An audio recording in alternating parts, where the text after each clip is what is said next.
Hey guys, Anthony here.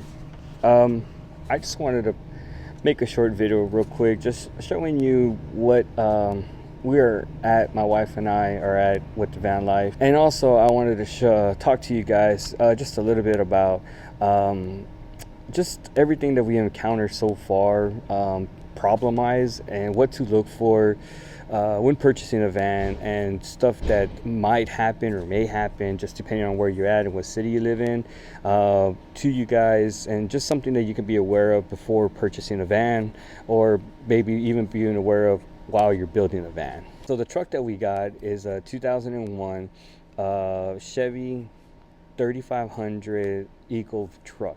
It's not the regular van that everybody has. We did do a box truck, and reason being is just the inside of the box is a lot bigger than regular Mercedes and ProMasters. The truck that we did get, it was used as a utility truck, so it's the same size as a ProMaster and a Transit. It's a 12-foot truck inside, and we just wanted to have it because it's a lot bigger inside and it's more square and easy to build on. When we went and we bought the truck, the guy was asking for $5,000. We bought the truck for $4,000, and we test drove it, and everything was working fine. Everything was good. The mechanic was telling us that he rebuilt the engine a year ago, and he was also saying that the transmission was good, so everything seemed good. But when we purchased the truck, we were driving it home to where we were staying at, which was an hour and a half away. I started noticing that I was smelling gas coming from inside the back of the truck. After further investigation, I noticed that there was a hole in the gas tank. So I went to Home Depot, bought whatever I need to buy so I can patch it up. Just a real quick patch. Went on YouTube, learned how to do it, and it seemed to work for the next few days. So afterwards, we started working on the demolition of the truck. I have some video showing some of the demo, what we've done so far. Here, check it out.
So after we finished the demoing, the owner of the house got an email stating that we could no longer work on the truck there at the house, which leads me to my next point, the HOA. Depending on where you're staying at, depending on where you live or what city you're living in. I live in Texas. Texas is really big on HOA. They pretty much rule the whole state, I guess. I don't know where I'm from. And I was kind of disappointed because we were almost done with the demoing, but we had to stop demoing the truck. And so now we have another issue in our hand, is where are we going to finish the truck at?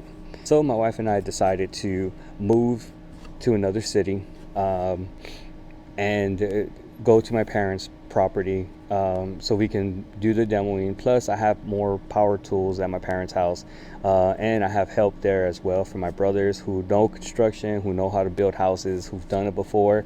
I also have a welder, I have a mechanic, I have an electrician who helped me with the solar power. So I pretty much have everything that I need there, but we're not there yet. It's been about 2 weeks since this happened, and the reason for that was I needed to get the truck inspected so that way we can get the registration and get a license plate so we can drive to San Antonio. We took the truck to get inspected, and the truck failed the inspection. I got a call from the guy that was doing the inspection and said, your truck failed the inspection. Reason being, the code came up, it was misfiring. He said it might be your fuel injectors. I said, okay, fine, let's fix it up so that way we can get this straightened out so I can get the truck going. So that cost me about $700 to do. And the truck still failed the inspection. And so I picked up the truck from the guy, I took it home, and I found a mechanic. He checked all the codes, he checked everything, and he couldn't find out what was going on. And so he said, it might be your head gasket. So I told him, okay, well, how much is that going to cost to fix? And he said about $1,500. I said, okay, let's do that. That was about a week ago. We wanted to be in San Antonio 2 weeks ago, but we're still here.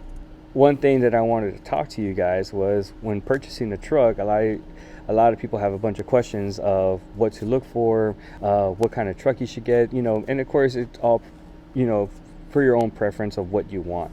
But what I will say to what to look for is start the engine, make sure the engine starts, make sure the truck starts, test drive it. It's very important to test drive the truck.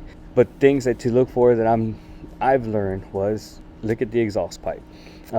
If there's any smoke coming out, what color is the smoke? Is it white smoke? Is it black smoke? Is it smelling like gas? Is it water?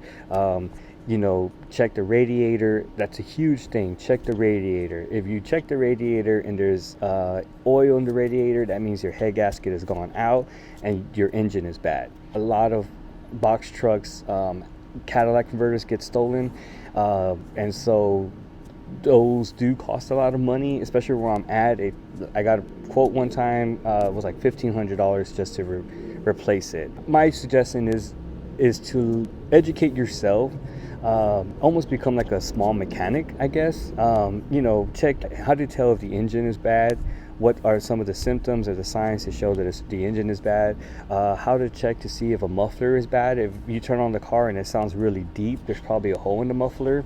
And just to check electrical work, see if all the tail lights work, the headlights work, just making sure that all the lights are working inside as well, because that does cost a lot of money to fix.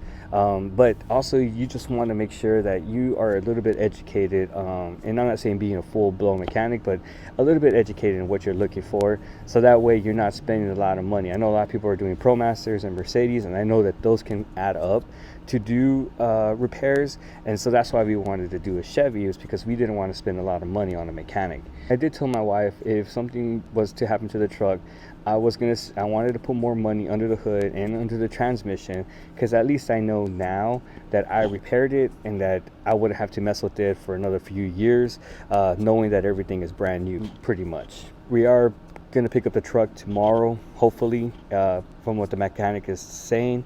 We will pick up the truck tomorrow, and we still got to get it inspected. We still got to get the registration under our name before we head to my parents' house. It's taken almost a 3-week delay on everything, but it's fine. Again, I'm kind of happy that it is happening now, because at least I know that when the engine is done and repaired, it's almost a brand new engine, and all I have to worry about next is the transmission. When the transmission goes out, and just have the money for it and get it fixed right away. And I know a lot of people don't have a lot of money for that.